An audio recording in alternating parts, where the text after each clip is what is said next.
ఈ రాష్ట్రంలో గాని ఈ దేశంలో గాని ఈ రోజు రాజ్యాధికారంలోకి వస్తా ఉన్నారంటే ఈ బీడీ సోదరి మనందరూ వాళ్ళ కుటుంబాల నుంచి వాళ్లకు ఖచ్చితంగా గెలిపిస్తే మాకంటూ మా హక్కులు మేము సాధించుకోగలుగుతాము, మాకు గెలిచినటువంటి ప్రభుత్వాలు మాకు నిజాయితీగా పనిచేయగలుగుతాయని చెప్పేసి వాళ్ళు ఆలోచించి ఇలా ఓట్లేసి ఇలా గెలిపిస్తున్నటువంటి పరిస్థితి ఉంది. మరి గతంలో ఉన్నటువంటి బీఆర్ఎస్ ప్రభుత్వం అధికారంలో ఉన్నప్పుడు అనేక దఫలుగా మరి బీఆర్ఎస్ నాయకులకు విన్నవించుకొని వాళ్లకు సమస్యలు పరిష్కరించాలా, మా సమస్యలు పరిష్కరిస్తే ఖచ్చితంగా మీ ప్రభుత్వమే దఫల వారీగా అధికారంలో ఉంటది, మేము ఖచ్చితంగా నిలబడతామని చెప్పేసి చెప్పినటువంటి ఘనత బీడీ సోదరిమణుల వల్లనే మరి ఈ రోజు బీఆర్ఎస్ పార్టీ 10 సంవత్సరాలు రాజ్యాధికారాన్ని ఏలింది.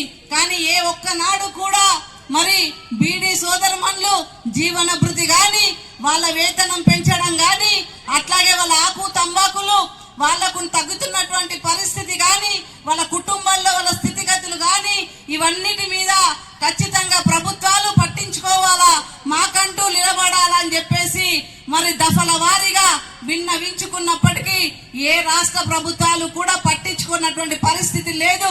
ఈ రోజు కాంగ్రెస్ పార్టీ అధికారంలోకి వచ్చిన తర్వాత 6 గ్యారెంటీలను ప్రవేశపెట్టింది ఈ రాష్ట్రంలో.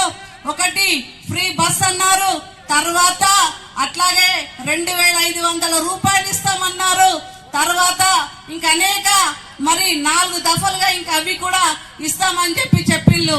కానీ ఏ ఒక్కటి కూడా ఇవ్వనటువంటి పరిస్థితి లేవు. ఈ 33 రోజులు సమ్మె చేస్తే ఆనాడున్న ఈ కాంగ్రెస్ ప్రభుత్వమే కిరణ్ కుమార్ రెడ్డి ముఖ్యమంత్రి ఆనాడు 41 జీవో విడుదల చేసిండు.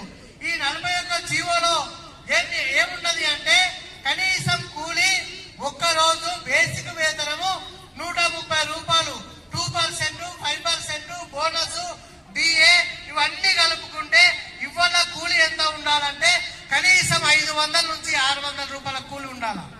మరి ఈ 41 జీవోని ఆనాడున్న కిరణ్ కుమార్ రెడ్డి ముఖ్యమంత్రి గారు, ఆనాడున్నటువంటి కార్మిక శాఖ మంత్రి దానం నాగేందర్ గారు బీడీ యజమానులతో కుమ్ముక్కయ్యి ఈ 41 జీవోను అంబులెన్స్ లో పెట్టి 81 జీవో తీసుకొచ్చిండు. ఇంకా 41 జీవోలో ఏముంది అంటే బీడీ ప్యాకర్లకు 65% కూలి ఇవ్వాలా. ఇంకా ఏముందంటే మనకు ప్రతి సంవత్సరము ఏప్రిల్లో పడినటువంటి డిఏ కరువు భత్యం ఏదైతే ఉన్నదో పాయింట్కు 10 పైసలు కట్టిస్తున్నారు. 10 పైసలు అంటే మొన్న పోయిన ఏప్రిల్ 2025లో జరిగిన ఏప్రిల్లో మనకు 10 రూపాయల 45 పైసల కూలి పెరిగింది. ఇదే 41 జీవో కనుక అమలవుతే 21 పైసా కట్టియాలా.